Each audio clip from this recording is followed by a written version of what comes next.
Почти 2 часа наблюдали великие события России ученики районной гимназии Эврика.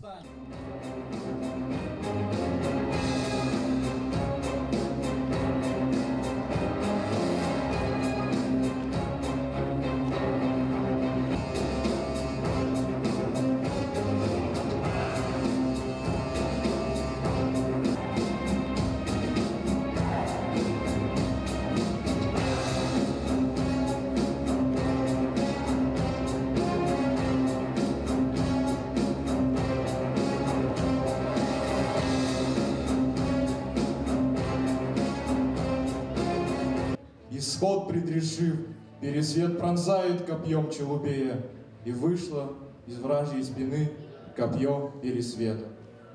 С нами правда, нас Бог не оставил. Всевидящий глаз озарил острие и волю направил. Молитесь, родные, по белым церквям.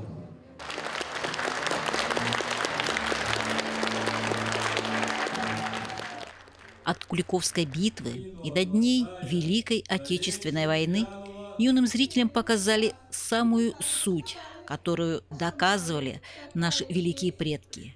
Не ходите на Русь. Как вы находите тему? Ну, вообще мы всегда же связываем с Пушкиной, потому что первый лицей, людей там растили как раз для того, чтобы они стали преобразователями России. Вот за это мы держимся, что мы тоже стремимся преобразовать Россию. Но в этом году, так как был год такой важный, год защитника Отечества, вот, и выбрала я такую тему, хотя у нас и был спектакль к 9 мая, но захотелось вот славу русского оружия показать. Внесла коррективы, конечно, жизнь. Мы переместились уже в следующий год. Но я думаю, что такая тема, она каждый день злободневна. Поэтому оставили. Ну и переделать, собственно говоря, не могли. Но тема такая важная, животрепещущая. Дети откликаются, понимают. Ну вот, за основу взяла эти стихи «Не ходите на Русь». Там как раз по этапам. Ну и вот самые значимые битвы взяла. Все не охватить, конечно, в одном. Но самое, когда Русь, значит, стала Русью, первый шаг сделала с Куликовской битвой. Ну и до Великой Отечественной войны, которую, конечно, мы такие потери понесли, помним, да, плачем и гордимся. Все это великолепие создано, не поверите, руками педагогов. О костюмах. Каким чудом такие сложные костюмы? Они действительно очень сложные. Да. Ну, дело в том, что вот платья бальные, ну, родители, конечно. Фраки мы купили, мальчики, в прошлом году весь класс 11. Костюмы мы шили, вот гусарские, наши учителя же шьют. Мы с родителей попросили только деньги на ткань. Все остальное сделано нашими учителями и золотыми руками. Свободное от работы время, за просто так. На общественных началах. Кирасы. Все. А посмотрите, какие татары-то у нас были. Я удивляюсь их фантазии. Удивляюсь, как они создают. Ведь из подручных материалов, по сути дела. Ой, какие молодцы. В общем, если бы, конечно, такой поддержки не было, в коллективе, ну, наверное, у нас и не было бы. Потому что какая красота, вот, сами видите. Дети, сапоги мы даже купили в этом году детям, потому что уже ищем, вот, с Саром нашим. От задумки до воплощения времени прошло не так и много, учитывая, что занимались сценарием, постановкой, костюмами обычные любители, педагоги.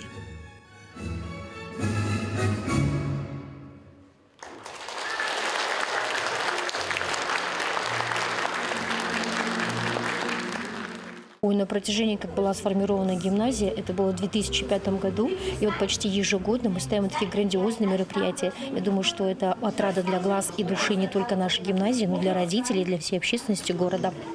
Вообще, что самое интересное в этом? Ну, это, во-первых, сплоченная работа и взрослых, и детей, и родителей, потому что мы не только учителя, но мы и белошвейки. Мы можем и шить, и плести, и придумываем костюмы. Мы и спонсоры, потому что мы сами организуем ярмарки, чтобы найти дополнительные средства на те же материалы, какие-то фурнитуру. Это все, вот видите, очень красиво со сцены смотрится. Очень здорово, что технология не стоит на месте, двигается вперед, и мы можем даже при помощи онлайн-площадок торговых приобрести то, что нам необходимо. Если вернуться в истоки, мероприятие давно стало традиционным – визитной карточкой гимназии. Что считаете важно для школы проводить такого уровня мероприятия? Нужно ли? Ну, иногда задумываюсь об этом. Да, действительно, об этом иногда приходится думать, потому что очень много сил и времени уделяется одному мероприятию, которое, там, ну, репетиции которому длятся там, от 1,5 месяца. Да? И все педагоги, все сотрудники озабочены этой задачей, чтобы ее выполнить на лучшем уровне. И иногда некоторые задачи мы упускаем из виду.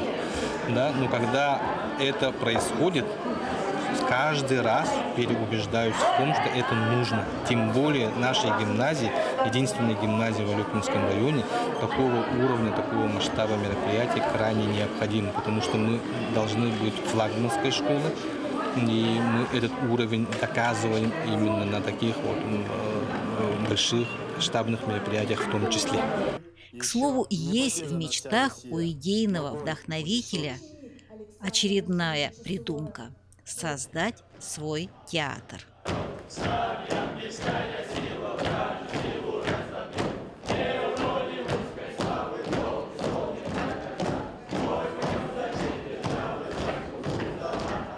Сделали бы официальный кружок театральный?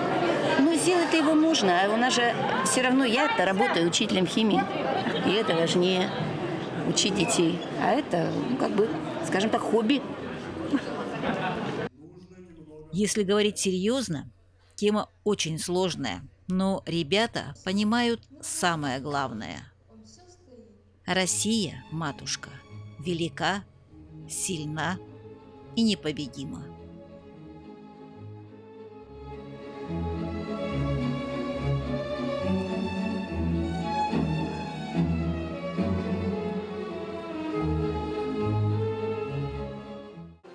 Вырастают звезды над могилами, славят жизнь по рощам соловьи.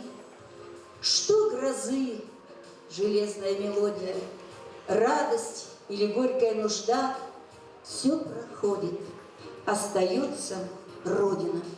То, что не изменит никогда. С ней живут, любя, страдая, радуясь, падая и поднимаясь ввысь.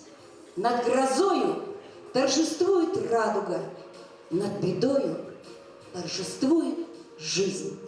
Очень хорошее получается выступление. Мне очень понравилась часть с Мономахом. Вот вообще прям до дрожи. Вот. Первый раз участвуешь? Да, первый раз. Что бы хотелось добавить? О, не знаю даже, как будто все на высоте.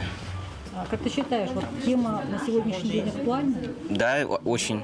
Я думаю, да. Почему? Да, потому что она и в целом никогда не устареет. Всегда будет актуальна, я считаю. Насколько, как вы считаете, важное событие 812 года для России? Довольно важно. В чем важность? То, что мы победили французов и доказали миру то, что мы очень сильны. Вообще все мероприятие, оно посвящено не просто, да, а 80-летию Победы. Связаны ли вот далекая-далекая победа России в 812 Да, году? тоже связано. Чем? То, что эти все бои доказали то, что мы русские, мы все можем, и мы можем доказать миру то, что мы сильны. Сегодня я была поражена, ну, мало того, что актерским мастерством гимназистов, поразила меня больше всего постановка «Историческая хроника воинской славы России». Хотелось бы, чтобы подобные мероприятия чаще проходили на нашей сцене для всех учащихся Алепинского района. Но я даже уверена, что и на республике ребята заявили бы себя очень хорошо. Потому что буквально вся история России была хорошо продемонстрирована и доходчиво дошло до каждого ученика гимназии сегодня, ну и, естественно, родителей. Да, то есть в каждом блоке хотелось плакать и хотелось гордиться своей страной. Это очень важно. Это мероприятие запоминается еще и тем, что в эти дни гимназия встречает новое поколение гимназистов, пятиклассников.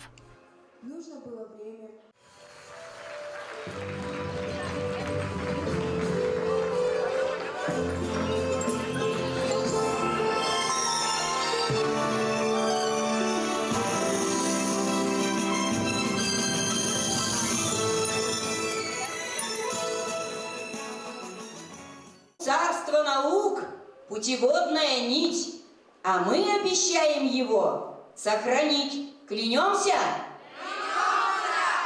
В учебе и отдыхе верим и знаем. Не подведем тебя, школа родная. Клянемся? Отсюда тесная связь с Александром Пушкиным, на чьих произведениях строится грандиозный спектакль. И посвящение в гимназисты – яркий, акцентный момент. Быть гимназистом – это накладывает ответственность? Да. Да. В чем она? Потому что если ты учишься в гимназии, начинается очень много мероприятий, это обязательно тебе дают роль. Чем старше класс, тем больше ролей. И как на тебе лежит ответственность за костюм, там, реплики учить. А ты как считаешь? Я считаю то, что все-таки есть ответственность, потому что гимназист — это, мне кажется, это почетно. Это накладывает только по знаниям или это еще и моральные какие-то обязательства? Морально. Это труд, ответственность очень большая. Быть гимназистом – это очень почетно, ответственно. Накладывает на вас очень большую такую, знаете, обязанность, чтобы соответствовать не только какому-то уровню знаний, но это и должное восприятие мира. Это быть готовым не только патриотом своей родины, но надо начинать с малого, быть патриотом своей гимназии. Это сложно? Ну, быть гимназистом это сложно. Чем оно отличается? Школьник, гимназист. Ну, там программа обучения сама по себе, она сложновата по сравнению с другими школами. Гимназист – это что? Но я думаю, гимназист – это не только тот, кто учится хорошо. Это человек, который широко смотрит на мир. Ему интересно многое. Гимназист может увлекаться чем угодно. Так как я тут работаю, сама люблю, постановки, сама люблю стихи, люблю. Поэтому с детьми занимаюсь. И они откликаются. Они с удовольствием всегда участвуют. Они любят танцевать, они поют. Поем как можем, конечно, сами тоже. Они прекрасно читают, вы видите, роли исполняют. То есть у меня недостатка в актерах не бывает. Всегда есть избыток, но мы всех не можем охватить. Но все равно у меня, наверное, человек в этот раз 70 участвовала. Поэтому это тоже большое, конечно, дело. Они любят выступать, понимают. Я надеюсь, что я до сердца достаю у них. Пока юные школьники на сцене принимают напутствие и поздравления, придет время, и они будут участниками яркого действа.